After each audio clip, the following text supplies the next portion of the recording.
आज जो चीज हम डिस्कस करेंगे वो है आपके पास stationary waves in air column, और स्पेसिफिकली उस एयर कॉलम में भी हम डिस्कस करेंगे क्लोज्ड ऑर्गन पाइप को। अब पिछले लेक्चर्स के अंदर हम असल में स्टेशनरी या जिनको स्टैंडिंग वेव्स भी कहते हैं उनके बारे में पढ़कर आ चुके हैं, जो कि ये होती हैं कि आपके पास स्टेशनरी वेव्स ऐसे बनती हैं जब आपके पास दो वेव्स जिनकी सेम फ्रीक्वेंसी और सेम एम्पलीट्यूड हो और वो ऑपोजिट डायरेक्शन में क्या कर रही हो, ट्रेवल कर रही हो। तो स्ट्रिंग्स के अंदर आपके पास ये इस तरह की स्टैंडिंग वेव्स बनाती हैं, जबकि ओपन एंडेड पाइप के अंदर जो आपके पास इस तरह का पैटर्न आपको स्टैंडिंग वेव्स का मिलता है।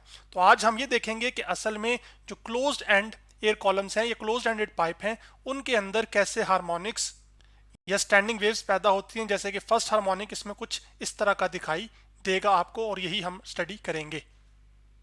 और ये एनिमेशन मैंने एज यूजुअल ophysics.com की वेबसाइट से ली है। अब स्टेशनरी वेव्स जो कि एक क्लोज्ड ऑर्गन पाइप के अंदर प्रोड्यूस होंगी, उसमें क्लोज्ड ऑर्गन पाइप से मुराद ये है कि उसका एक एंड ओपन होगा जबकि दूसरा एंड क्या होगा, क्लोज होगा। तो फिर मैं कह सकता हूं one and is open and one is closed. जैसे कि यहां पर आपके पास आप एक ये क्लोज्ड ऑर्गन पाइप देख सकते हैं जिसमें ये वाला एंड क्लोज है जबकि ये वाला ओपन है, और आपको जो पिंक कलर की नजर आ रही है ये असल में आपके पास स्टैंडिंग या स्टेशनरी वेव्स जो एक एयर क्लोज्ड ऑर्गन पाइप के अंदर बनेंगी, उसका पहला हार्मोनिक्स कुछ इस तरह का दिखेगा, या फर्स्ट हार्मोनिक की असल में जो स्टैंडिंग वेव है वो इस तरह का पैटर्न होगा। तो अभी जो क्लोज्ड ऑर्गन पाइप है आपके पास, असल में इसकी यहाँ पर जो लेंथ है उसको हमने जनरलाइज करके एल मान ली है, जबकि इसका ये जो टॉप पॉइंट है उसको हम ए से लेबल कर रहे हैं और इधर से बॉटम पॉइंट को हम बी से लेबल कर रहे हैं। इस पाइप के उस हिस्से को जहां से जो हिस्सा खुला हुआ है, मतलब ओपन पाइप है यहाँ से।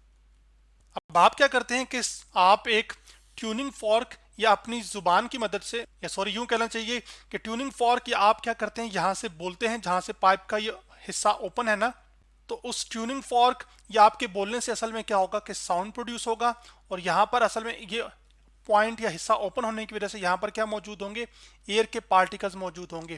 तो जो साउंड की एनर्जी है वो ट्रांसफर होगी, जिसकी वजह से ये पार्टिकल्स राइट एंड लेफ्ट क्या करना शुरू कर देंगे, वाइब्रेट करना शुरू कर देंगे। तो अब चूंकि वेव भी राइट साइड पे ट्रेवल कर रही होगी और पार्टिकल्स भी लेफ्ट एंड राइट वाइब्रेट कर रहे होंगे, इस वजह से आपके पास इस क्लोज्ड ऑर्गन पाइप के अंदर लॉन्गिट्यूडनल साउंड वेव्स पैदा होंगी। जैसे कि इस एनिमेशन में जो कि मैंने geogebra.org की वेबसाइट से ली है, इसमें आपके पास ये जो एयर के पार्टिकल्स हैं ये क्या कर रहे हैं, लेफ्ट एंड राइट वाइब्रेट कर रहे हैं। तो साउंड चूंकि एक वेव है, तो यहाँ से फिर मैं क्या करूंगा कि एक ओरिजिनल वेव को शो करूंगा जो कि आपको यहाँ पर इस तरह से दिखाई दे रही है, ये एक वेव ट्रेवल करके जा रही है।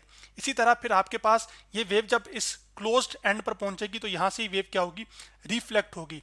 तो रिफ्लेक्ट होने की वजह से आपको एक ये रिफ्लेक्शन वाली दूसरी जो वेव है वो भी ब्लू कलर से दिखाई दे रही है। अब एक वेव राइट साइड पे ट्रेवल कर रही है और एक लेफ्ट साइड पे, तो दो वेव्स जो कि सेम फ्रीक्वेंसी और सेम एम्पलीट्यूड की ऑपोजिट डायरेक्शन में आकर मिलती हैं, तो असल में वो क्या बनाती हैं, एक स्टैंडिंग वेव, जिसको आप यहाँ पर गाढ़े ब्लू रंग से देख सकते हैं, जिसको मैं अभी यहाँ पर ओरिजिनल और इसको ख़त्म कर देता हूँ। तो आपके पास ये जो पैटर्न बन रहा है असल में ख़ास किस्म का, ये असल में आपके पास क्लोज्ड ऑर्गन पाइप के अंदर एक तरह से स्टेशनरी वेव है, या जिसको हम स्टैंडिंग वेव भी कहते हैं।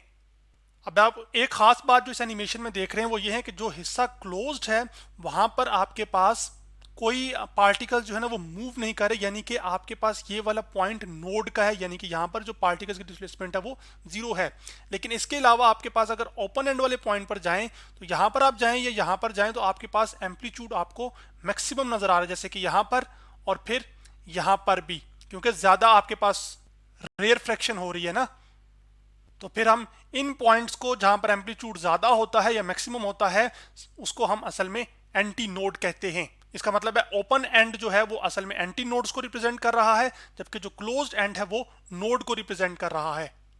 तो अब हम फर्स्ट हार्मोनिक इन क्लोज्ड ऑर्गन पाइप को स्टडी करना चाहते हैं, और इस फर्स्ट हार्मोनिक इन क्लोज्ड ऑर्गन पाइप के अंदर हम ये जानना चाहते हैं कि फंडामेंटल फ्रीक्वेंसी क्या है, जिसको हम F1 कहते हैं, और उसके साथ साथ हम ये जानना चाहते हैं कि जो फंडामेंटल या फर्स्ट हार्मोनिक है उसकी वेवलेंथ क्या है, जो कि λ1 से रिप्रेजेंट करेंगे हम।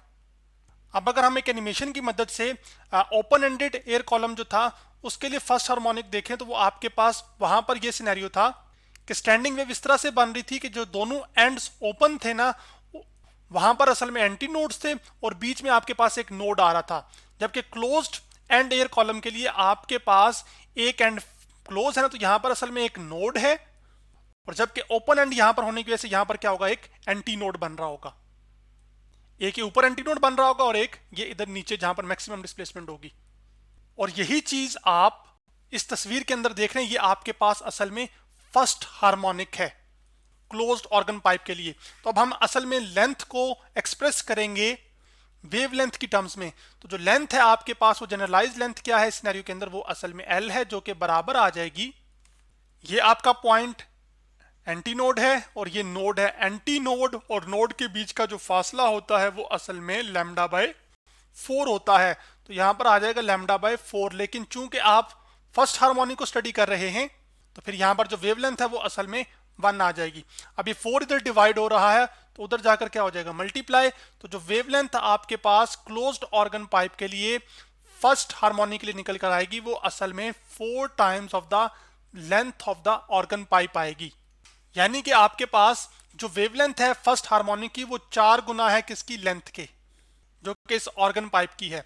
अब चूंकि इस ऑर्गन पाइप के अंदर साउंड वेव्स हैं और आपके पास जो स्पीड है, हम जनरल तरीके से वो क्या कर सकते हैं कि हम वो डिफाइन कर सकते हैं, स्पीड जो होती है वो v होती है। किसी भी वेव की स्पीड को हम किससे लेबल करते हैं, v के साथ। और आपके पास यहां पर आ जाएगी v इज इक्वल टू क्या आ जाएगा, f1 जो कि फ्रीक्वेंसी है और लैम्डा 1 जो कि वेवलेंथ है किसकी, जो स्टेशनरी या फिर स्टैंडिंग वेव्स बन रही होंगी असल में आपके पास इस क्लोज्ड ऑर्गन पाइप की। तो अब आपके पास, हम तो फ्रीक्वेंसी में इंटरेस्टेड हैं, तो जो वेवलेंथ इधर मल्टीप्लाई हो रही है उधर जाके क्या हो जाएगी, डिवाइड। तो f1 असल में आ जाएगा आपके पास v डिवाइडेड बाय लैम्डा 1। तो अब मैं यहाँ पर v पुट करूंगा और साथ लैम्डा 1 पुट करूंगा। उसके बाद असल में हम v1 की जगह, लैम्डा की जगह असल में क्या कर देंगे, लैम्डा 1 की जगह सॉरी, वो हम वैल्यू पुट कर देंगे जो कि असल में है 4l। तो यहाँ पर जो फंडामेंटल फ्रीक्वेंसी है वो आप देख रहे हैं कि v ओवर 4l है ये। अब अगर आप एक चीज देखें कि लेंथ के बढ़ने से वेवलेंथ क्या कर रही है, फर्स्ट हार्मोनिक के लिए बढ़ रही है, लेकिन लेंथ के बढ़ने से जो फ्रीक्वेंसी है वो असल में क्या हो रही है, वो घट रही है फंडामेंटल फ्रीक्वेंसी, क्योंकि इनवर्सली प्रोपोर्शनल है। लेकिन इन दोनों का जो प्रोडक्ट है वो हमेशा क्या रहेगा, वो कांस्टेंट रहेगा और वो किसके बराबर होगा, स्पीड के। यानी कि अगर आपके पास वेवलेंथ को बढ़ेगी तो स्पीड, फ्रीक्वेंसी को क्या होना चाहिए, कम होना चाहिए। इसी तरह अगर फ्रीक्वेंसी बढ़ेगी तो वेवलेंथ को क्या होना चाहिए, वो फिर कम होना चाहिए, ताकि असल में स्पीड तब्दील ना हो। और ये जो फर्स्ट आपके पास हार्मोनिक है किस क्लोज ऑर्गन पाइप के अंदर, असल में इस फ्रीक्वेंसी को असल में फंडामेंटल फ्रीक्वेंसी भी कहते हैं, जो कि असल में दूसरा नाम है फर्स्ट हार्मोनिक का। अब हम डिस्कशन करते हैं आपके पास second harmonic in close organ pipe की। लेकिन उससे पहले मैं एक जो चीज बतानी चाहिए वो जरूरी है, वो ये है कि आपके पास जब क्लोज्ड ऑर्गन पाइप के अंदर फर्स्ट हार्मोनिक की आप डिस्कशन कर रहे हैं तो आपके पास आप ये देख रहे हैं कि ये असल में एक हाफ लूप बन रहा है, जबकि वेव्स ऑन अ स्ट्रिंग के अंदर आपके पास जो फर्स्ट हार्मोनिक था, ये जो फंडामेंटल फ्रीक्वेंसी थी, उसके अंदर आपके पास ये एक मुकम्मल क्लोज लूप बनता था।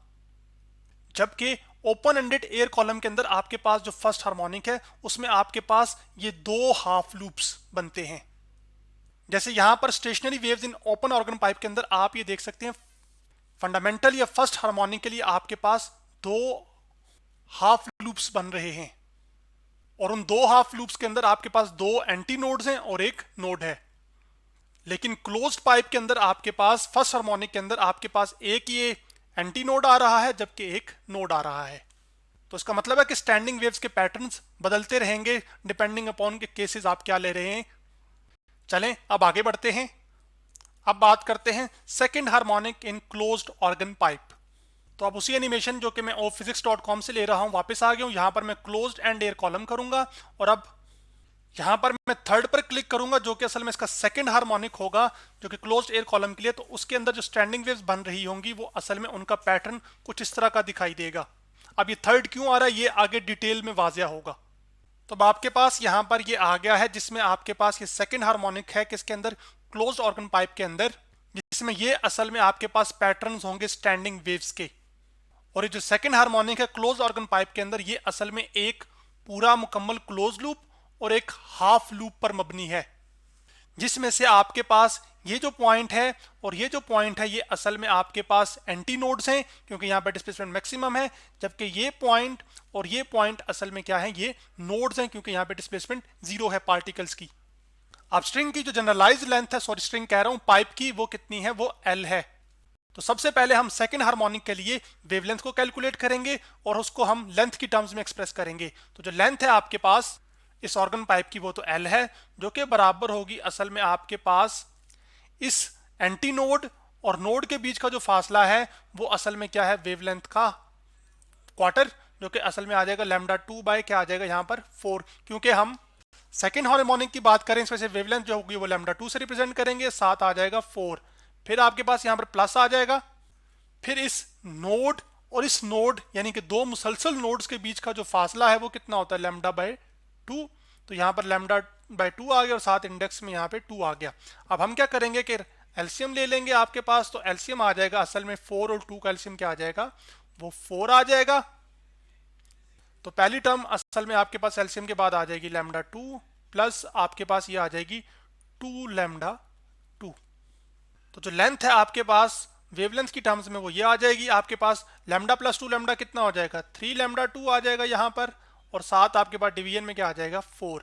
फिर ये 4 यहाँ पर डिवाइड हो रहा है, उधर जाके क्या हो जाएगा मल्टीप्लाई। तो आपके पास जो लैम्डा 2 है यानी कि वेवलेंथ है वो, तो लैम्डा 2 आपके पास आ जाएगा असल में 4/3 और एल 4, ये 3 जो उधर मल्टीप्लाई हो तो जाके डिवाइड हो जाएगा, और लैम्डा सॉरी लेंथ एल यहाँ पर। और लेफ्ट हैंड साइड चूंकि राइट हैंड साइड के बराबर है तो मैंने राइट हैंड साइड पहले लिख लिया और लेफ्ट हैंड साइड बाद में, कोई इशू नहीं है इस चीज़ में। अब दोबारा हम वही फ्रीक्वेंसी निकालना चाहते हैं, तो जो फ्रीक्वेंसी होगी वो असल में क्या है f2, जो कि हम जान चुके हैं कि किसके बराबर होती है, जो स्पीड है उसके डिवाइडेड बाय वेव लेंथ, और वेव लेंथ क्या है लैम्डा 2। तो अब मैं लैम्डा 2 की वैल्यू यहाँ पर सब्स्टिट्यूट करूंगा, तो आपके पास आ जाएगा असल में v डिवाइडेड बाय, और आपके पास ये आ जाएगी टर्म 4/3 और 7l। अब आपके पास ये 3 इधर डिवाइड हो रहा है, ऊपर जाकर क्या हो जाएगा मल्टीप्लाई।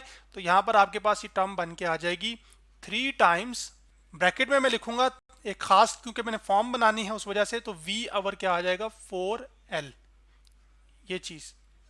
अब अगर आप इस रिजल्ट पर गौर करें तो ये क्या आपके पास फर्स्ट हार्मोनिक की फ्रीक्वेंसी नहीं है जो कि v ओवर 4l है, तो फिर मैं f2 को लिख सकता हूं 3 टाइम्स ऑफ द f1। यानी कि जो सेकंड हार्मोनिक है इस क्लोज्ड ऑर्गन पाइप के अंदर, वो उसकी जो फ्रीक्वेंसी है वो ऑड, क्योंकि 3 ऑड नंबर है, साथ फिर 3 इंटीजर भी है, तो ऑड इंटीजर मल्टीपल है किसका, फंडामेंटल फ्रीक्वेंसी का, सेकंड हार्मोनिक किसके अंदर, क्लोज्ड ऑर्गन पाइप के अंदर। और इस F2 को असल में हम क्या कहते हैं, सेकंड हार्मोनिक। और हार्मोनिक्स हमने जाना हुआ है कि वो असल में क्या होते हैं, वो इंटीजर्स मल्टीपल होते हैं किसके, फंडामेंटल फ्रीक्वेंसी या फिर आपके पास फर्स्ट हार्मोनिक के। अब नेक्स्ट लेक्चर के अंदर हम थर्ड हार्मोनिक इन क्लोज्ड ऑर्गन पाइप को डिस्कस करेंगे, और उसके बाद इन तमाम रिजल्ट्स को हम फ्रीक्वेंसी और वेवलेंथ के लिए जनरलाइज करेंगे, जैसे हमने पुराने तमाम लेक्चर्स के अंदर करते आए हैं। तो आज हमने stationery waves in air column और स्पेसिफिकली क्लोज्ड ऑर्गन पाइप के डिस्कशन की।